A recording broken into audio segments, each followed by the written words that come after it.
ক্যালেন্ডারের পাতায় সেদিন ৩ আগস্ট ২০২৪, কিন্তু আন্দোলনকারীদের কাছে দিনটি ৩৪ জুলাই। কেন্দ্রীয় শহীদ মিনার, যত দূর চোখ যায় মানুষ আর মানুষ।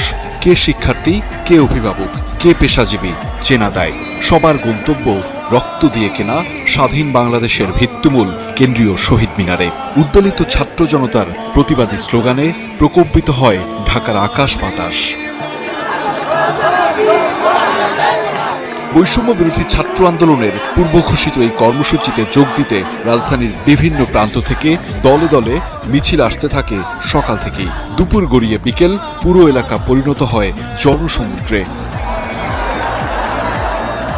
এখানেই তৎকালীন বৈষম্য বিরোধী আন্দোলনের নেতারা সাফ জানিয়ে দেন, আর ছাত্র জনতার রক্তে রঞ্জিত আওয়ামী লীগের ক্ষমতায় থাকার অধিকার নেই। দাবি এখন একটাই, স্বৈরাচারী হাসিনা সরকারের পতন। আমরা মনে করি খুনি হাসিনা সরকার এবং এই ফ্যাসিবাদী শাসন ব্যবস্থা বাংলাদেশ থেকে তার পতন করতে হবে। শিক্ষার্থীদের দাবির সঙ্গে একাত্মতা প্রকাশ করে এদিন মাঠে নামে ব্যান্ড ও সঙ্গীত শিল্পীরা। ধানমন্ডির রবীন্দ্র সরোবরের সংহতি জানিয়ে শিল্পীদের অনেকেই যোগ দেন শহীদ মিনারে। সমাবেশে যোগ দিয়েছিলেন অবসরপ্রাপ্ত সেনা কর্মকর্তারাও।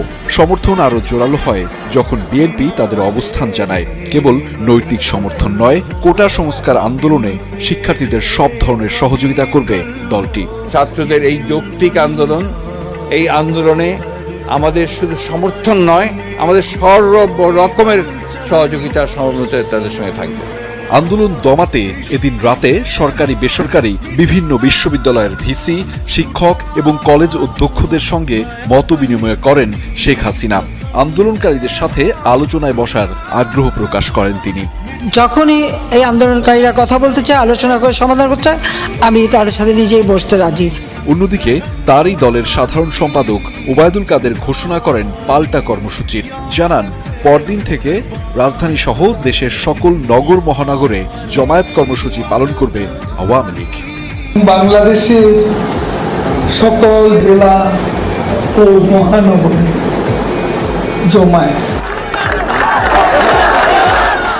এই পরিস্থিতিতে সেনাবাহিনীর ভূমিকা কি হবে, সেদিকেই নজর ছিল রাজনৈতিক বিশ্লেষক সহ আপামর জনতার। এদিন অফিসার্স অ্যাড্রেসে সেনাবাহিনী প্রধান জেনারেল ওয়াকারুজ্জামান বলেন, বাংলাদেশ সেনাবাহিনী সবসময় জনগণের পাশে আছে এবং থাকবে, যা আন্দোলনকারীদের মনোবলকে আরও দৃঢ় করে তোলে। এতে বেগবান হয় এক দফা আন্দোলন, যার ফলশ্রুতিতে 5 আগস্ট দেশ ছেড়ে পালিয়ে যায় শেখ হাসিনা। অবসান ঘটে বাংলাদেশের ইতিহাসের সবচেয়ে দীর্ঘ স্বৈরাচারের। রচিত হয় নতুন এক ইতিহাস।